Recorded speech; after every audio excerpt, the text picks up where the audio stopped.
Today we're going to talk about how artists create things and why some changes in the world change how artists create. For a really long time, Western art, European and American art, was mainly concerned with trying to create art that looked like real things. So they were trying to make things that looked like the real world, copying the real world. A whole bunch of stuff happened in a 50-year period. People went from living in candlelight to having light bulbs to having cameras, movie cameras. The Wright brothers flew. Charles Darwin changed the way we think about our origins. Sigmund Freud changed the way we think about our psychology. You've got Albert Einstein changing the way we think about the fabric of the universe. All these things are happening all at once, and all of a sudden artists are like, wait a minute, there's more reality than just the visual reality out there. And they're also competing practically with something in the world that changes the way they're working. So let's imagine that you go back in time and you're going on a steamship trip, and it's going to take you 3 months on business, and you're going to leave your family. Now, before you leave, you're going to get a picture, a painting done of yourself or your spouse. You're going to get a teeny tiny painting, and you might put it in a locket, or you might put it in a card case, or a cigarette case, or whatever you had back then to hold your picture, inside your pocket watch. And you're going to take that painting with you to remember your family when you're way off on the other side of the world doing business. And then all of a sudden, this chemist says, you know what, we can actually do something different. We could take a photograph, process it chemically, and give you this a better representation of your loved ones for cheaper. So artists are like, whoa, well, how are we going to compete with this? And so what they decide to do is they decide that they're going to paint more than the visual reality. They're going to paint the reality of our subconscious, of our feelings. The surrealists came along after that and added to that. We're going to paint our dreams. And so you had a huge shift in the way people are painting.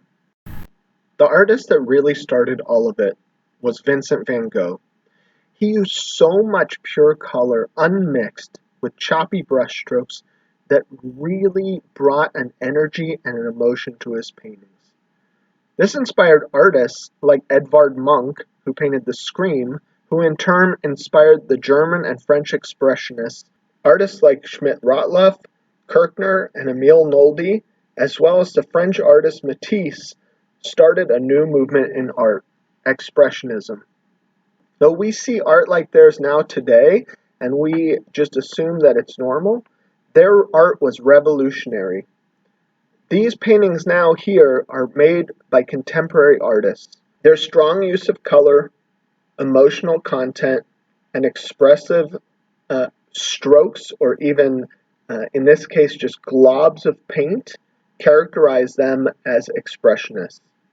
But in many cases, they take a very modern twist. These works here appear to be done digitally, and possibly are.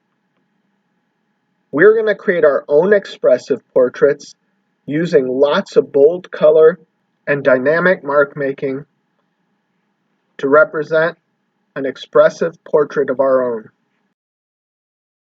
Drawing and painting 2 students, you're required to either work on your canvas or find a large piece of cardboard or some other kind of firm surface to work on.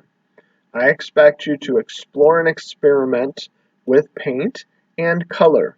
But what I want you to do is periodically come back and check your work looking through your phone with the black and white filter. Are my values making sense? Even though my color is really crazy and intense, are the darks and lights of my work supporting the form that I'm trying to capture? That's an important question, I think, to answer so that you can go way off the deep end with color, but you can stay really close in using light and dark tones. I want you to take a picture of a person. It can be yourself, but make sure you've got good lighting and a quality picture. please don't turn in a grainy picture or some kind of faded picture. I want you to use that picture to create your portrait. You might consider having your person make a wild expression, screaming, yelling, crying, sadness, ridiculously happy. Think about the expression of the person and let it drive your work and help you connect the color with the feeling. You'll be using acrylic paint for this, and I expect you to build it up with lots of bold, bright color. If you find your colors are getting too muted, you can always add white, bring it back up, and then paint solid, bright colors on top of those. The white should help them remain vibrant. If you happen to have craft paint or house paint or any of that other paint, you are welcome to include it here. During this project, just make sure whatever you're using is safe. Good luck, and I hope you create something dynamic and exciting to look at.